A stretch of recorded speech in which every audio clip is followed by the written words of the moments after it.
So is that going to be like, or is this going to be the free app? That'll be the paid app. Oh, actually, I feel like Halloween should maybe be. Yeah, okay. Maybe Halloween is the free app. Yeah. Okay. Maybe. I don't know. No, actually, it might make sense because it'll come out on Halloween. Oh, well, there you go. That's genius. Almost like we planned it. Well, is Halloween the 30th or the 31st? 31st. All right. That can be our cold open. Perfect.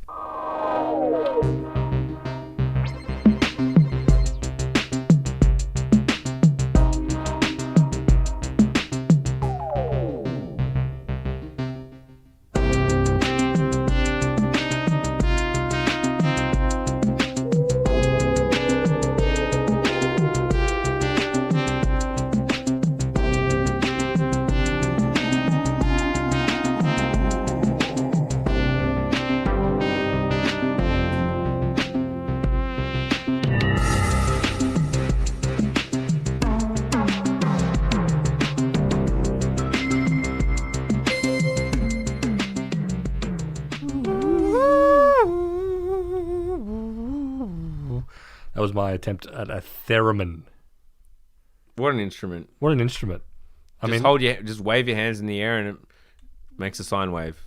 Anyway, welcome to the Halloween episode of Down Round. Spooky. It's very spooky. Should we come up with like a pun on Down Round that's like spooky? Like Downton Abbey round. I haven't seen it. I assume it's like a gothic Victorian. No. No? Okay. It's more kind of like elite Victorian. Aristocratic. Yeah. Elizabethan. What about Clown Round? Because some people find clowns to be frightening. Clown Round? Well, I actually think that Down Round itself is pretty spooky. Down? A Down Round. Oh, no, Down Round is scary. Yeah. Plus down, up is heaven, down is hell. Yeah. There's a kind of a spooky aspect to that, I suppose. Anyway, this is actually suggested by someone in our Discord. Yeah, and it was a great suggestion. It was a great Congratulations. Suggestion. They said, why don't you guys reminisce on the services and companies that have died? Death, dying, ghosts. This is all Halloween stuff. Yeah. Right? Yeah, of course it is. Yeah, 100%. So we thought that's actually a great idea.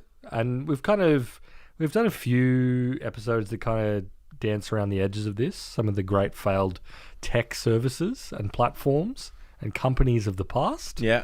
So we have a list of them, and we'd love to go through and reminisce. Yeah. Now, at the top of... so you've done a fantastic list. I've done a very shit list. Okay. Actually, I'll go through my list first, because at the top of both of our lists was the same company, and that was Milk Run. Maybe we can talk about Milk Run for first, then I'll tell you the other two on my list, because they're not worth really talking about. Okay, we'll talk about Milk Run, because it was an early episode of ours was predicting the demise of Milk Run. That's right, exactly. But not out of hate. No, it was out of love, melancholy. We basically were both like, right now, and I'm sure I would have said something along the lines of, embrace what is happening with Milk Run right now. Use it as much as possible, because there's no way this is going to last. Yeah, and to be clear, especially for our international listeners, who may be like, well, I think you're pretty inured into the world of Australian tech by now, but you may be thinking, Milk Run what? But, instant grocery. Yeah, exactly. Instant grocery. I mean, many of them failed. Yes. I mean, New York had like 12 of them. Yeah. New York was famous for them, and famous for each delivery run costing something like $120 per person or whatever. Yeah. But yeah, instant groceries. Milk Run was the best one down here. There was multiple of them. 10 minutes. When it launched, it was 10 minutes. 10-minute delivery. And I lived in Lewisham at the time. It's not like the middle of the city. This isn't like Manhattan we're talking about. No. It's, And Sydney is famously not very dense at all. No, exactly. It's suburbs. It's not high density. It's medium density, I suppose you'd call it. But that was crazy. As I said at the time, I could order some cereal and some bread and milk and maybe a bit of ice cream or whatever, and would be there in 8 minutes to my little kind of 3-bedroom, pretty wide house in Lewisham, just on a back street. Yep. It was unbelievable. Yep. And remember the business model for those, I mean, and some of them still operate, is that, they would rent out commercial real estate in every suburb that they served, which would be like a hub, which would be like a dark supermarket that the riders would go back and forth from, and they would be spaced out such that you would be 5 minutes away from one of them, close enough that you could get it delivered in 10 minutes. Yeah. And often it was a bit longer, and often it was a lot longer, as they were. But they then usually give you like money back if you're because they had some guarantees. And the other thing was, and I said this at the time, I'm like, you notice obviously towards the end of the month, you always start getting the most absurd like promotions and discounts that were basically like paying you to use the service because they were obviously trying to hit, you know, some like monthly KPI so that they could get the next fundraise and because also it was boom time.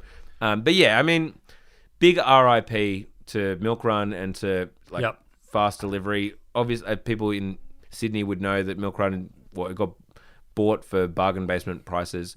I mean, it had completely failed, so it was really just the brand, and is now this zombie Halloween zombie shop front for Woolworths.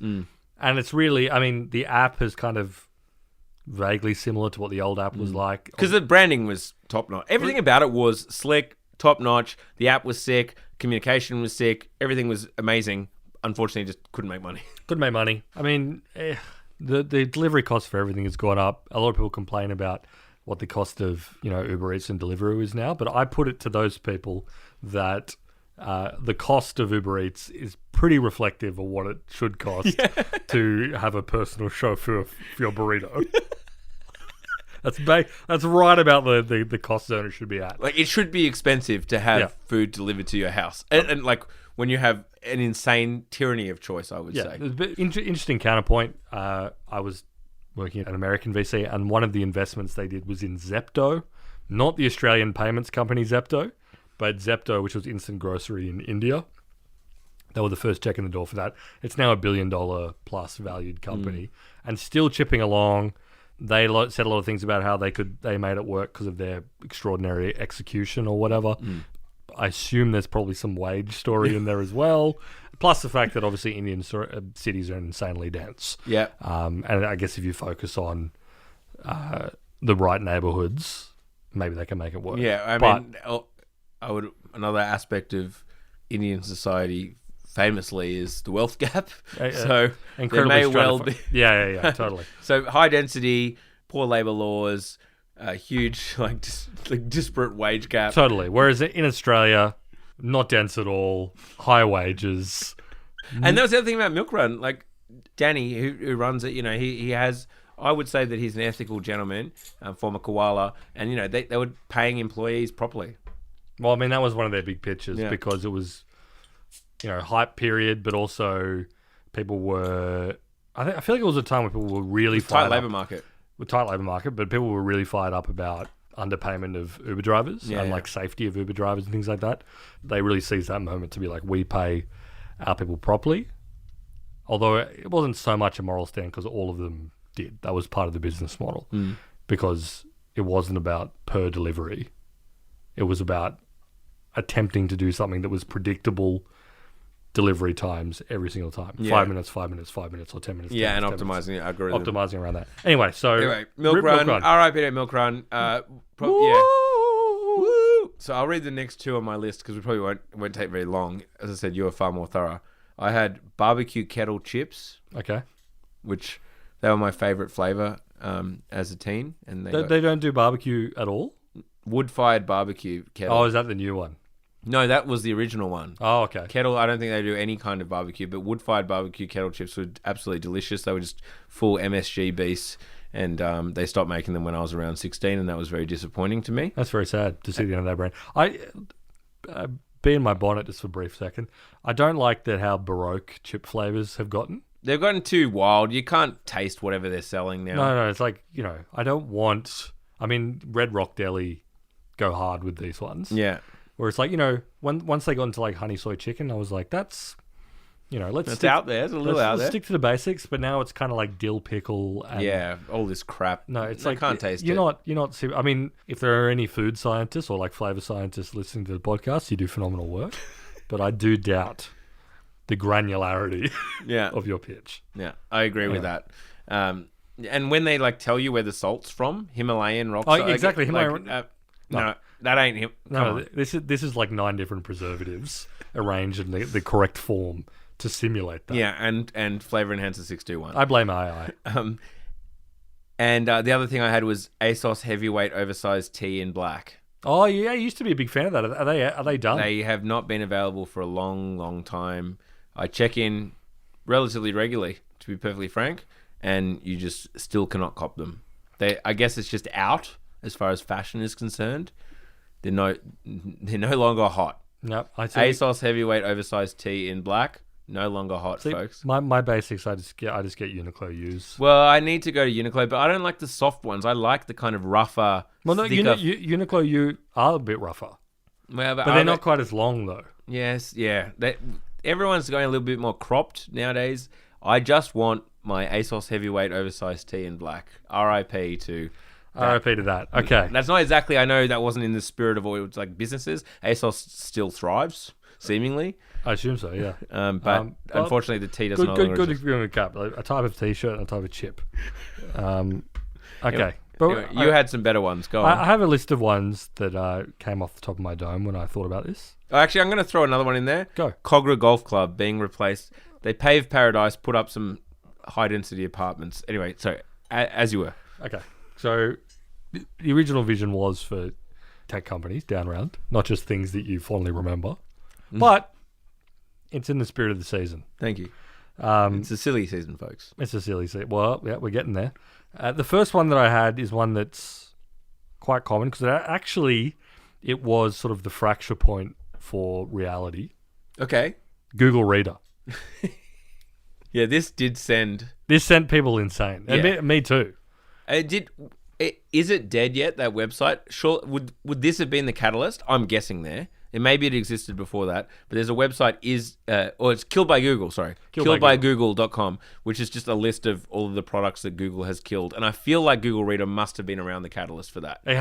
People get up in arms about Google getting rid of various things. Yeah. And they always do. As we've talked about, Google are very much in the mindset of like, if it doesn't have a billion users...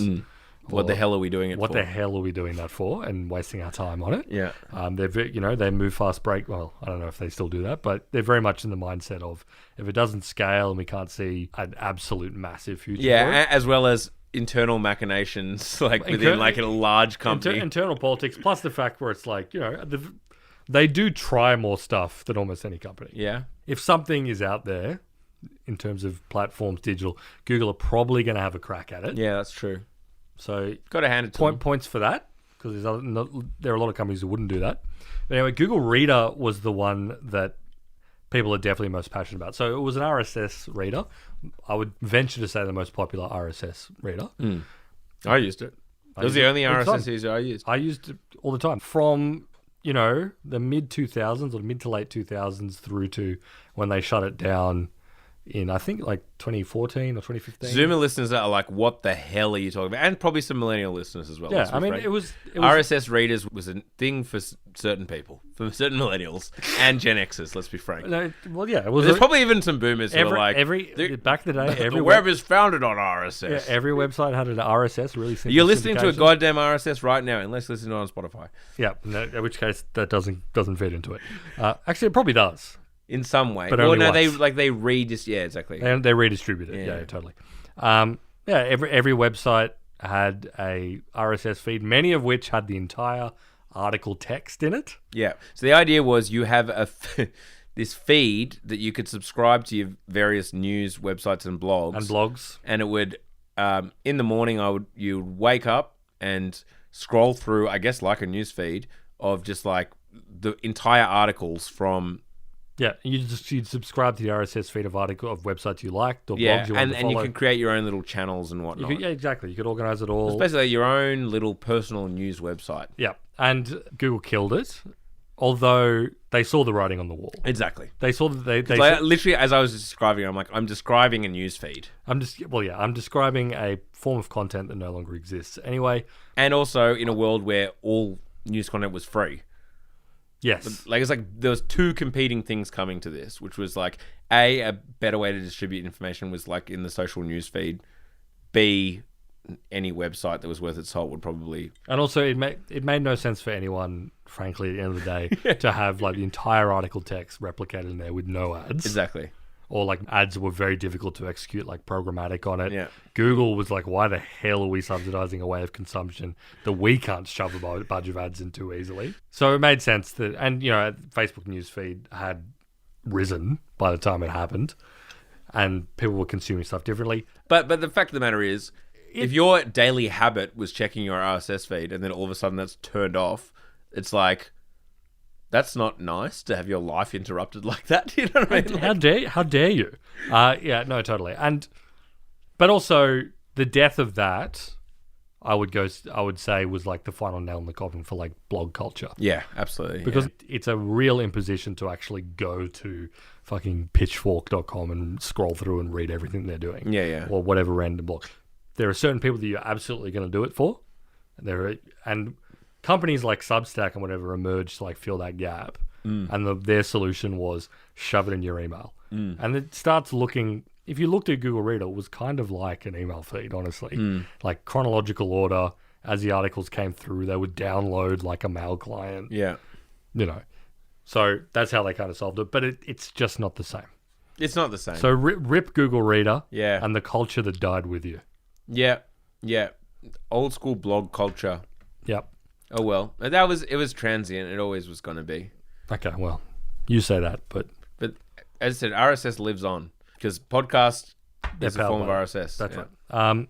Okay, so there was that. It won't be soon. One day, everything will turn to dust. The next one I had Halloween. The next one I had, I don't know why this is the second one I put down, but Quibi. I think this is just a funny one. I didn't watch any Quibi content. No. But this was a company valued at billions of dollars? Billions of dollars. Like pre-launch. It was kind of supposed to be like Instagram stories, but what if you paid for them and they were fiction? Yeah. Jeffrey Katzenberg, DreamWorks executive, Meg Whitman, a bunch of other luminaries were involved in this. Yeah, and these are very smart people, but it literally was the most boomer idea, right? It was like kids are watching short form video. Snackables short They're form watching video. vertical video, short form. They don't have time for full Netflix shows. What if we released actual high quality professional content that was in the format that they like, which is short, vertical video, just with high production Yeah, like values. 5 minutes a day of like a dramatic shit like, show. Exactly, like a dramatic show that you can watch while you're in the queue. Yeah, but you have to pay for it. But yeah, you pay subscription because it is actually quality content.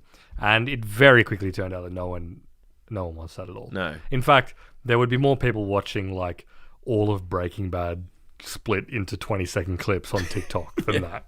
Yeah. It's just it was the right instinct in the term of like they saw the consumption, and I'm sure all the numbers backed it. Like this is what I do like as a utopian ideal. I think there's a universe where it works. Maybe. Well, it's very hard for me to like force it, but like this idea, I can see the pitch, right? Because you're like, okay, what if like a soap opera or whatever wasn't just this one linear narrative, but actually you're getting like little insights into each of the characters throughout the course of the day, and like you're living within the soap opera, you're living within like the content, and Game of Thrones was actually happening around you at all times, and you'd have these kind of activations, and at every moment of the day you have to check in for a few minutes to like as the story goes forward into these different worlds and whatever, and you can have these one-to-one relationships with the characters. And they like you can see that shit. They experimented with stuff like fucking democratically selecting the path of how the stories were going to go, and like all these interactive sort of feature sets. At the end of the day, you know what's a better idea? Put a platform out there with like some AI like recommendations and just let other people make the content for you for free. Like totally. TikTok got that, nailed it. And in fact, I've started I don't know if anyone if you've seen this, drop it in the comments. But when I look at TikTok now, one of the ads I get is like this company that's doing this like complete slop of like, it's lower than soap operas. It's like weird, lurid, quasi-sexual stories. I don't know if they're like romance or something, but it's basically like Quibi. Right. Except it's advertised it on TikTok. It's a paid subscription. the point is, I think that people are going to keep trying to get this off the ground. Yeah. Because, people are like, there's got to be a way to have stuff that's dramatic, ongoing, or like proper reality content or whatever. Yeah. In that format that people actually like to watch, but is engaging and might go viral. They're going to keep cracking it, but probably not in the form of launching a whole new fucking app that has like billions and billions of dollars of investment. Yeah. R.I.P. to Quibi. R.I.P. to Quibi. And there's a quick follow. I think we can talk about this one quickly on the back end. Vine. Yeah, Vine. Ahead of its time. Ahead of its time. I guess you could.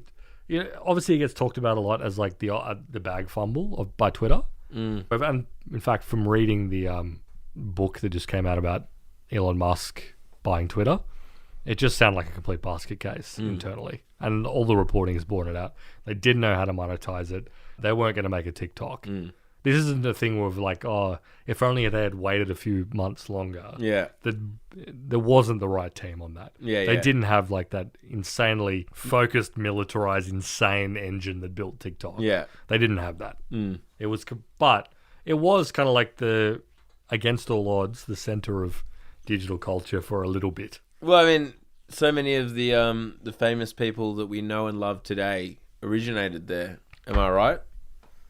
I don't know about that. It's probably over-egging it a bit. What about the WWE / boxer guy?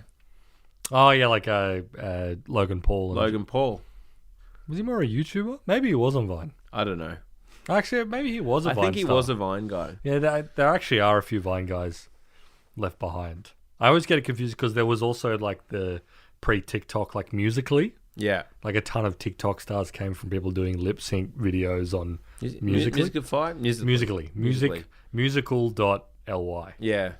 Before that was acquired by ByteDance and became TikTok. Yeah.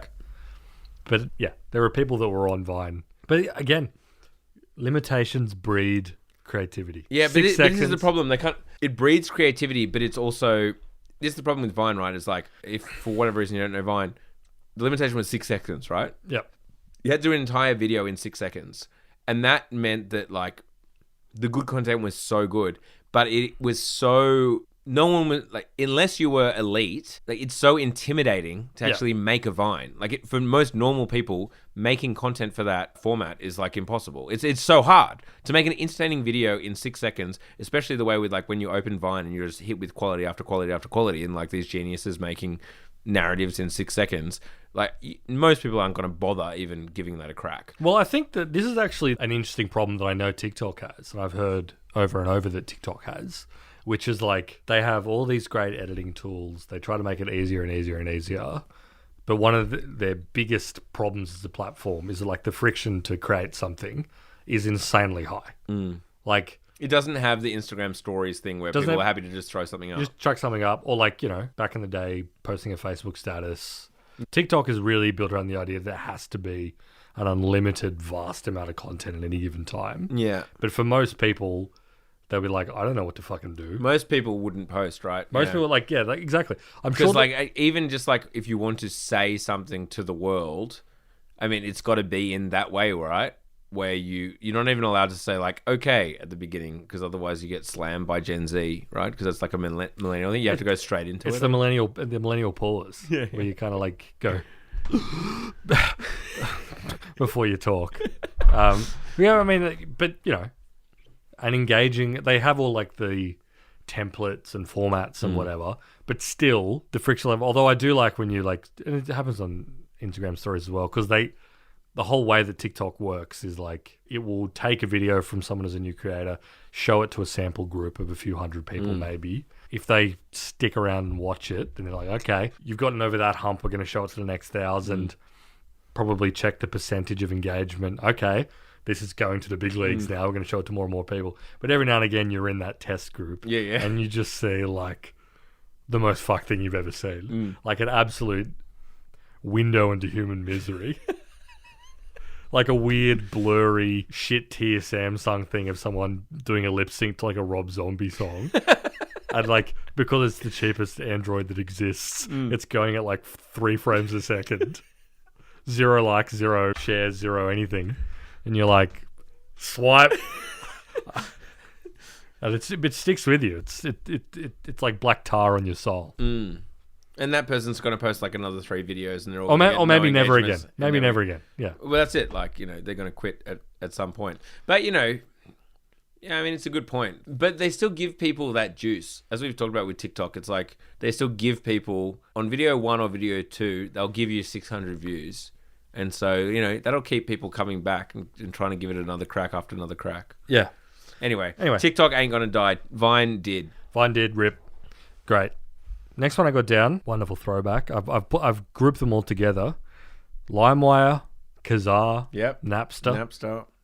I mean, all of these I think still exist in like weird butchered, repossessed brand zombie form. Brand shit. But like, you know, these were all on the same file sharing. It was a beautiful time. You've gone with, that's like pre-torrent. Yeah. Like brands, guys. I guess torrent is peer-to-peer. We can talk about torrent sites. Talk about BitTorrent. I mean, well... But I mean, those still go. Wait, what was the actual, like, the Music Head one? It wasn't those 3. It was where you could kind of get access to people's C drive, basically. Like SoulSeek. SoulSeek was the big one after, like, you know, Napster obviously was a revelation.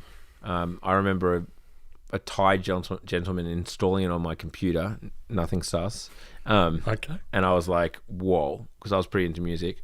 Obviously went through the LimeWires and the Kazaa. Or Kazaa, then LimeWire, I think. Kazaa was first. But then SoulSeek was so sick, because I guess it probably was like Usenet adjacent in that there'd be like chat rooms or whatever where you can be like, oh, this girl I'm seeing is really into indie music. Can anyone recommend some indie music? And then the people were like, oh yeah, download Arctic Monkeys.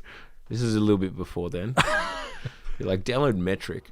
But then you'd like search for it, and what you would get is like users who have an entire Metric album or whatever on their drive that they've made available, and you download full albums. Yeah. Through SoulSeek was killer. killer. I never used SoulSeek.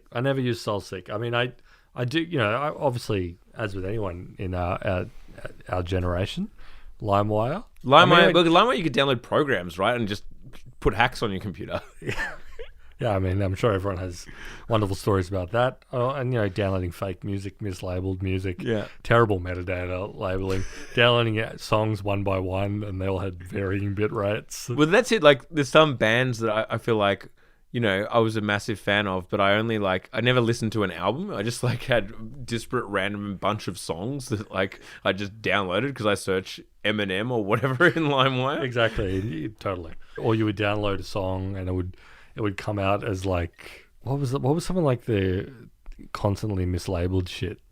There was always like, there was that Bill Clinton recording that would be shopped around under a million different names. Arnold Schwarzenegger gets pranked. Yes. Arnold Schwarzenegger gets pranked. That's good gear. And it was like an ad for something. I can't remember what it was, but it was widely distributed. Yeah, I mean, file sharing, that was, when people look back and be like, that was the real internet, man. Like, just, you know, there were no cops on there. You constantly downloading viruses onto the family computer. No, but like, yeah, peer-to-peer, we were just sharing information, bruh. But, you know, it was pretty hectic. Remember when like the you know, the copyright industry or whatever decided to take a stand, and they just like sued the shit out of individuals for like $250,000 or whatever it was? Yeah. They just sued like some random person who downloaded Blink-182 in court for like $2.5 million and ruined their life. Yeah, I mean, that going on, they did a bunch with movies as well, and when you used to get like they did Mission Impossible or whatever. Yeah. Getting cease and desists from your ISP and shit like that. Yeah. I mean, I guess that probably doesn't happen anymore. I mean, when was a lot? I mean, maybe it still does. People, I think, they use Plex and Usenets and all this kind of shit to do. They do. I mean, I don't know why people do that, but they're into it. Yeah. No, I know a bunch of people that have like a network of Plex drives and so you open up Plex and you've got all the movies, every bit of content you could possibly want. Yeah. I know a bunch of people do that. I guess it's just like it's distributed. But I guess torrents are kind of harder for your ISP to figure out what you're doing. Yeah. So I don't know.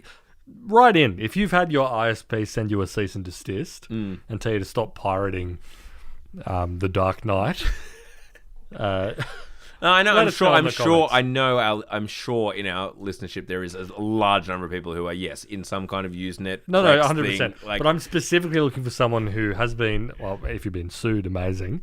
But if TPG has sent you an email saying stop stealing content, it's recently would be great. yeah. Blow up our phones. Tell us But all. yeah, RIP to peer-to-peer. It was a different time. It was a fun time.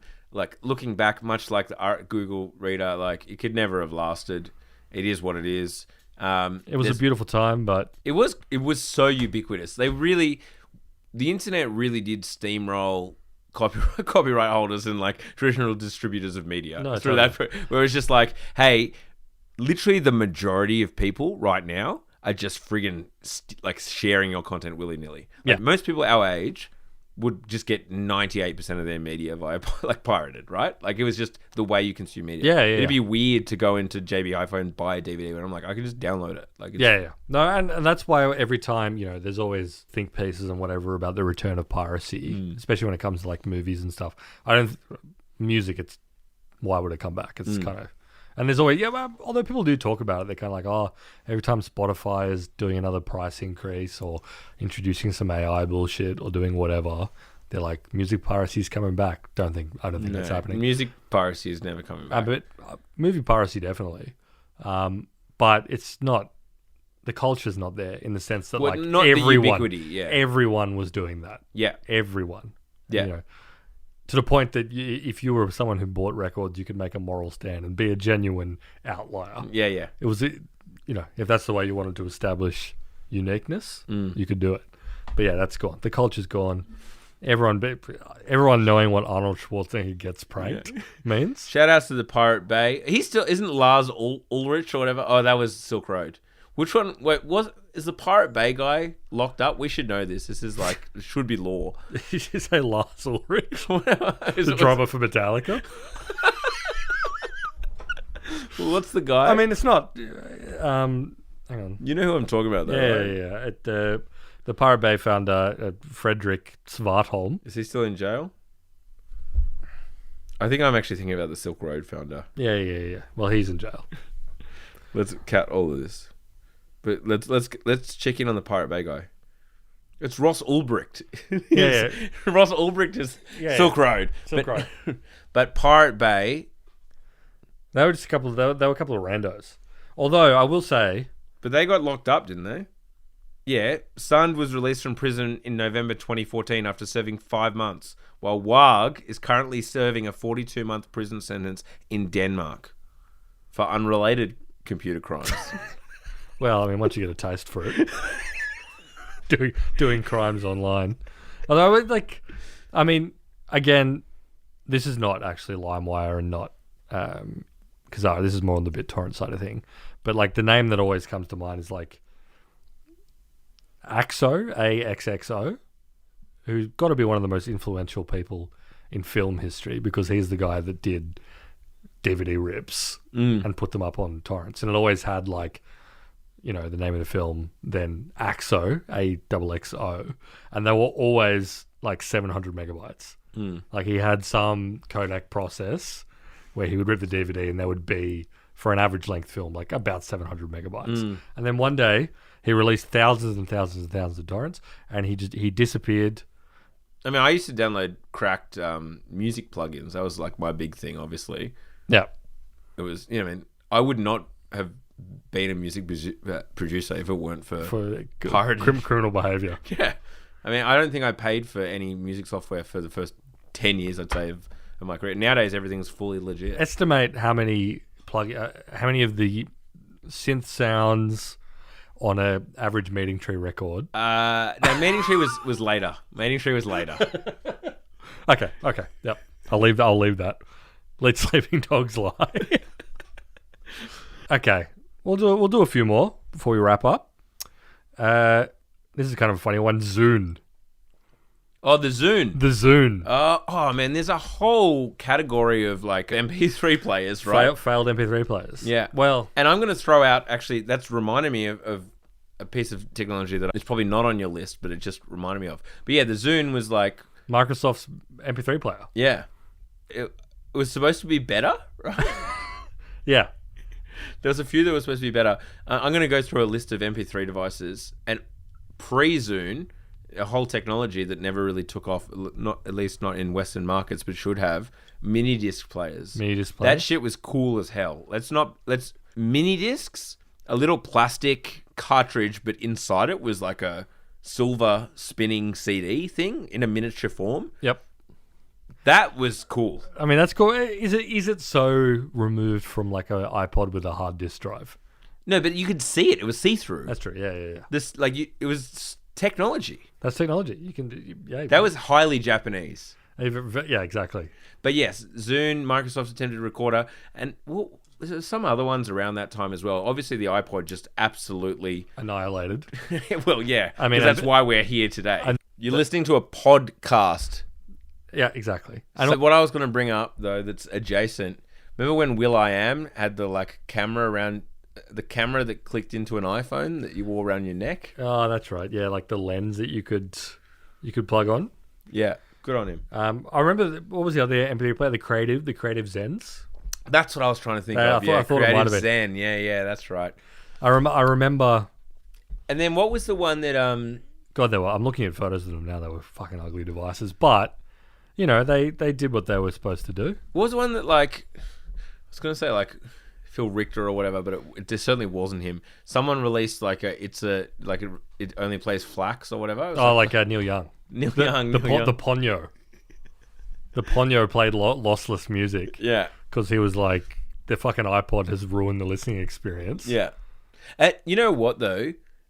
I shat on that at the time, and I've always been, MP3 pilled. That said, and when I saw people being like, oh, Spotify sounds worse than Apple Music, at the time I was like, I'm just going to ignore that. But I did have a conversion moment. I've been attempting to wean myself off Spotify just because it is true Spotify sounds worse. Yeah, Apple Music does sound better. They all sound better. The hard limiting factor that we've now run into is that everyone listens to their music through Bluetooth headphones, and there's a bitrate limitation there. Although it's above friggin' whatever. I assume they're doing Spotify doing some weird variable rate bit thing because it sounds worse. If I A/B it, I've A/B'd it on headphones, I've A/B'd it on like Bluetooth headphones, I've A/B'd it on speakers, and you can hear it. You can hear the reverb on the bass. It sounds worse. And the Apple formats, they're so good. They've figured it out. This is something that I feel like Apple have tried with Apple Music, is to be like, this is the real. Putting aside platforms like fucking Tidal and shit like that, Apple are more like, we are the platform for people that like music. Yeah. Except that Siri works way worse with Apple Music than it does with Spotify. Yeah, no. I've attempted to convert myself to Apple Music. It is so bad at finding songs. It can't find songs. No, it can't find the song you want. It's all, and the recommendation stuff is nowhere near as good as Spotify. No, it changes genres and stuff. It can't figure it out, but obviously, we've talked about this in the podcast before. Apple Music kind of everything is still organized into albums and songs and EPs and LPs and radio stations. There are radio stations. They released. I don't think they've updated it at all since they dropped it. The classical music app, which they because they were basically streaming services, and the way that metadata works is not properly set up for classical music. So they acquired. I think it's called the Prime Phonic or something like that. It was a classical streaming app they acquired and turned into Apple Music Classical. And I feel like it's all just signaling to be we care about music. We care about music. Yeah, but if I say I want to listen to Charlie XCX Apple, and you just can't do it. Yeah, no, it's that. That's And there are so many limitations. I think that they're more thinking the vibe of Spotify doesn't care if you're listening to the Beatles or listening to brown noise. For 90 minutes. Oh, but I challenge you, dear listener, ask to listen to the Lord version of Charlie XCX Girl. It can't do it. Apple Music can't. Spotify can. How, using Siri, can Spotify do it and Apple can't? It's absurd. It's probably a bigger conversation about Siri, but it is completely absurd that it works on one. It's on Apple Music. You just can't find it. Yep. Anyway, sorry, that's a huge diversion and digression. But that was good. So that was we didn't talk about the Zune at all, but It was. It all kind of fits in there. It was. It failed because no one gave a shit. Because iPod absolutely dominated. Because iPod. There are two more that I had on my list, and yes, I know there are plenty more that you're probably screaming at us to answer. But this is just what I wrote down from the top of my head. HQ trivia. Was that a COVID thing? No. Oh no, HQ Trivia, $1 million prize. Yeah, thing. You could win $100,000. When I was writing it down, I had the same instinct. I was like, "Oh, that was a COVID thing." No, I remember it. It was literally pre-COVID. It was 3 years before COVID. Yeah, but because it was like they would have live trivia with a live host. Yeah, and you would just be in a battle with everyone who logged in to come first, and first would have a literal cash prize. That's right. Yeah.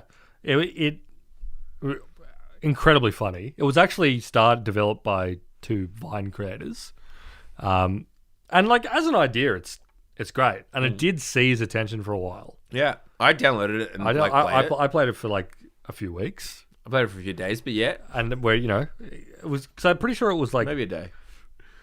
I can't remember what time it would happen in Australia. I think it was like midday-ish or. Well, I think they started doing it every couple of hours.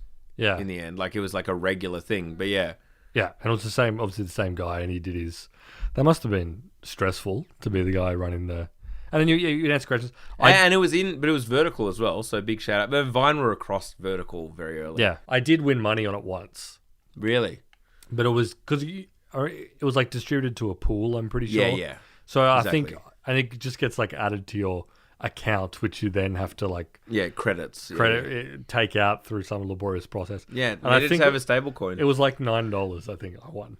$9. That's pretty good. It was like I won like $9 because it was like 10 questions and increasingly difficult. And and you got booted out. Yeah, as soon as you got one wrong. And I remember like because I was maybe it was 20 questions. I don't remember. We would do it as like a whole office, and like people would try to like yell the answer. But you only had like 5 seconds to answer. It was very hard to coordinate. Yeah. Yeah, that was fun. Good one. Great one. Your list is excellent. Yeah, it's better. It's not It's not better. It's equal to. Equal to. And then the last one I had down was Adobe Flash. Flash. Still exists. Well, does it? Oracle. No. Doesn't Oracle run Flash now? I think Oracle might run Flash. No, that's probably a lie. I think you've just completely made that up. I think I did. I think I'm thinking of the Java development kit, the JDK. You're right. It's nothing to do with Oracle. No, it's really not. No, but maybe you're thinking the Flash was fun. It started as Macromedia Flash, then got acquired by Adobe. Maybe you're thinking of that. But that was Flash. Yeah, I mean that was the basis of the kind of every early 2000s internet that was obviously also just a huge infosec vulnerability. Nightmare. Like because you were able to load a website and it could just install things on your computer. No, and the moment they invented HTML5 with like rich applications you could do with HTML. Yeah. That was it. But so much internet culture came from Flash stuff. Yeah. Stick death. Stick death. Slime volleyball. Newgrounds. Everything on Newgrounds. Like 9 million variations of games of like killing Bin Laden. Yeah, that's right. Yep, of course. Yep. That's all new. I mean, it is a vision into how sick the culture of like the early 2000s was. Yeah. That it was just hundreds and hundreds of games hunting Bin Laden. Oh yeah, you could do Columbine massacres. There was plenty of that kind of gear out there. But then there was like I think you could also there was some like kind of counter signaling where you could crash your own planes into. Yeah. There was a diverse range of views on offer within Newgrounds and other Flash things. Obviously, there were a ton of people that got their start who are like animators now and making like. I reckon that there's people who have net worths in the hundreds of millions of dollars who started by making Flash movies and shit like that. We're doing their own stick death animation, salad fingers and things like shit like that. What about that guy who was like Bachelor? What was his name again? It was like a Flash game where he was like you were a college frat and you like smoked bongs and like had sex with women. I don't remember that one. Don't remember that one? No. There's going to be some audience members of that one. My bong, the cron. It was a fertile time for culture. But I remember there was like the great symbol was when Steve Jobs didn't let Flash run on the iPad. That's right. In iOS. And that was like a blow up as well. It was a huge blow up. And like his theory. How dare he? His theory was basically right. It was like it's a security vulnerability, massive battery drain. And everyone was like, oh. Oh, why would you buy an iPhone? Most of the internet won't work. I feel like the big blow up was like iPad related. Because iPhone, that they accepted it because it was like the internet and like web apps and all that kind of stuff had not oriented around the phone. And yet. you get that little error with like a Lego block or something in the middle? Yeah. Whereas with the iPad, it was kind of like, this is supposed to be a laptop replacement, but you can't run Flash on it. Obviously, he was he was dead by the time his vindication came to pass. I mean, it wasn't that long after the Adobe was like, this is end of life. Yeah, it wasn't that much longer, but it was a huge blow up, which was kind of funny. Yeah. And then obviously YouTube and all these other platforms that started as Flash applications converted over, and the decline was pretty quick from there. But like nothing, and obviously there are HTML5 games, and you can run basically whatever within the HTML framework now. But it's like that culture of just like weird animations and stuff, and YouTube hasn't really replaced it. These weird quasi-interactive stick figures and shit like that. The kids these days are missing out. Yeah. They don't get to program. They don't get to spend 3 nights arduously doing frame by frame Flash animation of a stick figure shooting a bow and arrow at another one, and like having some red dots just like splatter over the back of it. God damn it.